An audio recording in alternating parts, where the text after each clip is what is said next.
Welcome, everyone. My name is Delilah Brown. I am the co creator of Empathy Month USA 2024. And I'm very, very excited to introduce our guest, Miss Olenka Mriyko. Go ahead, Olenka. Tell us a Hello. little bit about yourself and your writing career. Um, Hello, I'm happy to be here, invited. And um, as a writer, these writing skills actually run in the family. And my father wrote articles, and my grandma wrote articles. She was a journalist. And I started writing quite early in primary school, wrote different stuff for the new year and wanted those plays to be staged. And I was lucky in high school when we started staging what we wrote, and then at university as a student. But the true writing came to me when my niece, who was 5 years old, asked me to tell her story, a perfect fairy tale with everything she loved in it. And I started telling her, and the secret, the key to success was to see the world in her, like through her eyes. When you see the world not like an adult, but like a 5-year-old child, for him, world is magic, and a lot of simple things seem so fascinating. And when you find wonders in everyday stuff, um, and later on, some other kids heard this story and they started encouraging me, saying like, "What was next? What was that? We would like to know what was next." And then it came out that I wrote a book, and so it became such a book.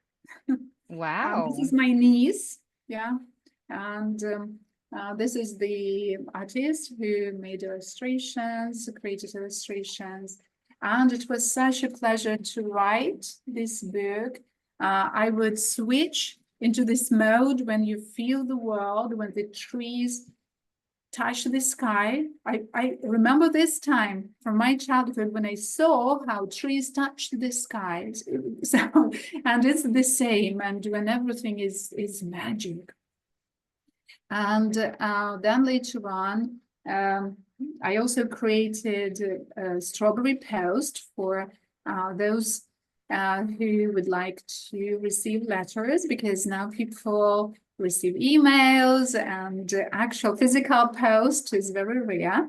And they could answer the strawberry fairies and other little kids stuff when you communicate with someone magic. And then as a continuation of this series, because it was for June, like every day in June, you receive a letter from a strawberry fairy. And then somehow I was sitting in my gazebo, and suddenly I saw the world as if I am a little creature, like the resident of this garden. And the same was, by the way, with the strawberry fairy, as if I was communicating with her. And then with these garden treasures, I saw a peach fall down from the tree, and as if a mouse found it, but she didn't know what it was. And it was a real treasure because she cannot climb that tree. And it was a real treasure for her to find this fruit. And then that was for every other day in July. You receive a postcard from one of the little residents of the garden, like a bumblebee or a squirrel who is happy to find the first apples. Because in July, in my place, first apples can be found in July. So then other creatures like grasshopper, and butterfly, and others. So, and it's also such a pleasure when you see the world through their eyes. Oh, I think through their eyes. Wow, that is a very touching story, how your niece inspired you to really launch your writing career. That's pretty amazing. I think sometimes we ignore the nagging from children, and they're really wiser than us, and they're guiding us a great direction and really need to pay attention. So let me ask you this. How does empathy show up in your work since we are in Empathy Month? If we speak about the main character in my story, she is her name is Palestinka. That's Petal, and she is very empathetic because she helps different creatures who are in trouble, and she speaks to them. Oh, you feel like this. Oh, you feel like that.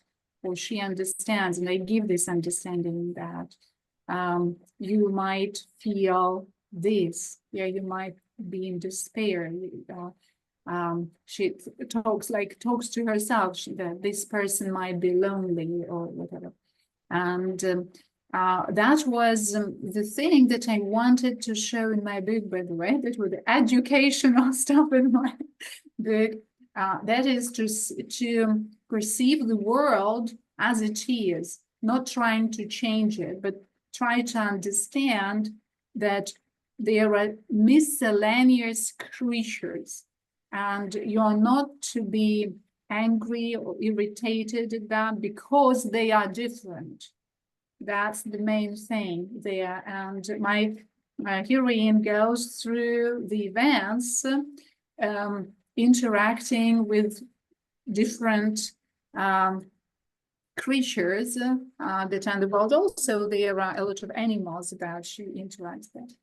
And she tries to understand other cultures, try to get this other vision, and never bear a grudge against someone who was, for example, trying to um, capture her because liked her or something, but that meant that she would lose her freedom or whatever. Um, so this one is a very nice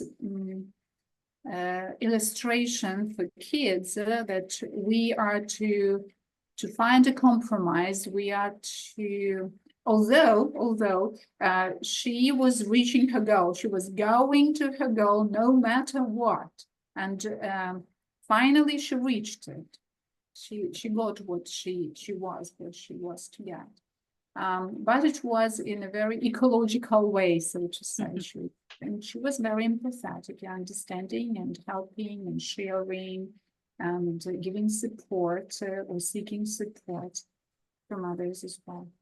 Wow, that is a very powerful message that we really, I feel a lot of times we have the tendency to go into that default mode. And when we see something as different, somehow we might just reject it just because it's different instead of looking at the magic of it, of being different and kind of just immersing in that difference as beauty. So I love that powerful message. I really do. That's pretty amazing. And let me just highlight the fact that it is for children and adults, adults who want to grow their emotional intelligence and grow their empathy skills. And when they want to find their inner child and they want to look like a child looks at things, like everything is magical. That's just something that we lose and we call it becoming an adult, and that is not necessary to lose the magic. So I want to invite everybody to look for the magic.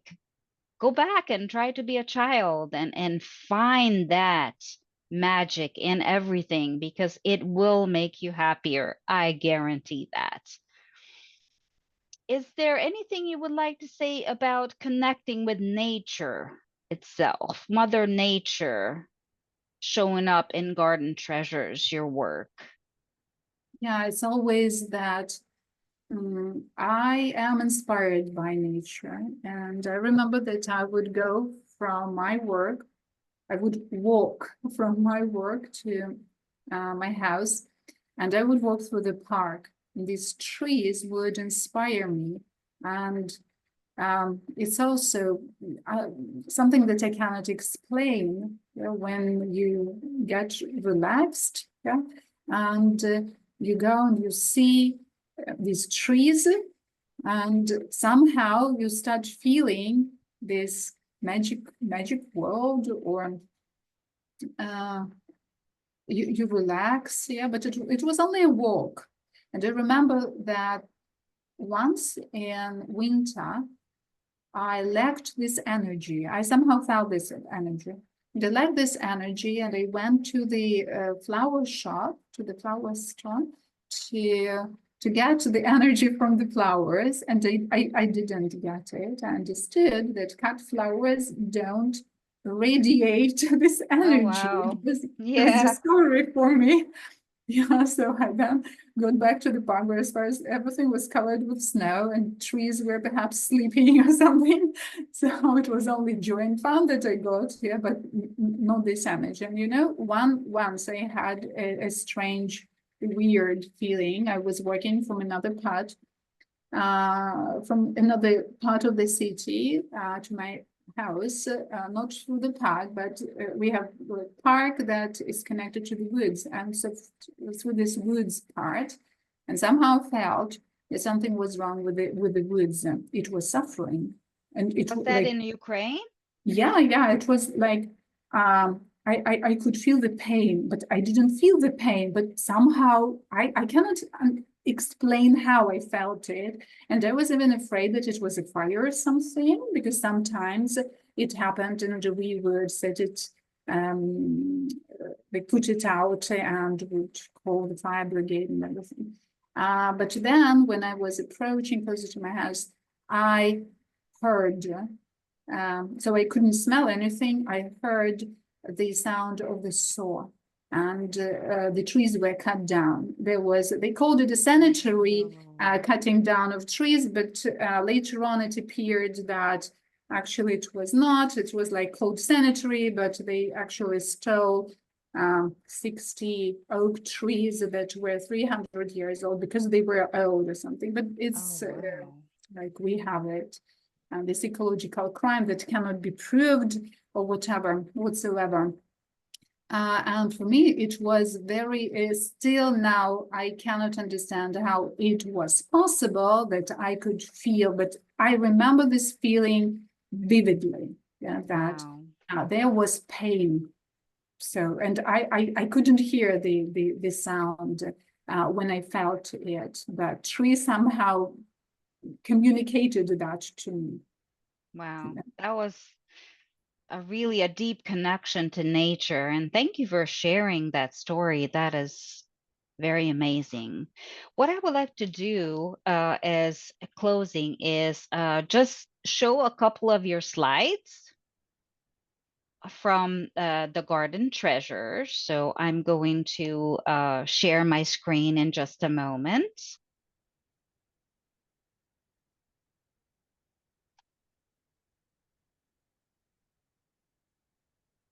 So some of your favorites, Mr. Squeaky. And can you tell us just a couple sentences about the artist, real quick, who did the illustration for your booklet that we are offering for Empathy Month as a free download? So, gift from Olenka to all Empathy Month participants. Thank you very much. I want to take this time to express my gratitude for this wonderful gift. The illustrator is Olesa Peresta. She's an artist from Ukraine. I saw her artwork, on Instagram one day, and I fell in love with them. And I wanted her to do this work because I felt that her style fully um, coincides, yeah, with what I love. And when I saw her works, um, they really touched a chord. And I called her and offered her um, my project, and it was the first time for her that anybody asked her to do something like that. And we started cooperation. She did also the design, and so thanks to her, it was possible to give life, yeah, to these garden treasures. To like I spoke, yeah, from their side, and she created, yeah, those creatures, like portrayed them, because she's also very much connected to nature. And when you see her works, you see that she's inspired by nature, and she feels, and she does a lot of work. Like she has, for example, the autumn series with autumn leaves. And I know that she spent hours in the botanic garden looking, exploring, and discovering. So it's also, she's like a fairy, for me. And it's also magic that her art will breathe out. So Oh, it's very, yes, very most impressive. definitely. Yes, her artwork is alive, and we appreciate her very much. So, again, thank you, Olenka, for being here today, introducing the gift that you're offering to Empathy Month participants as a free download. It's a beautiful booklet, it's a PowerPoint, it does not require a lot of space on your computer, but you can enjoy that connection to nature and explore your inner child. And you can even use it as a journal prompt. You can respond to the creatures and use it as a creative meditation tool. So, again, thank you so much, Olenka. We appreciate you being here. And thank you again. Everybody, have a fabulous weekend.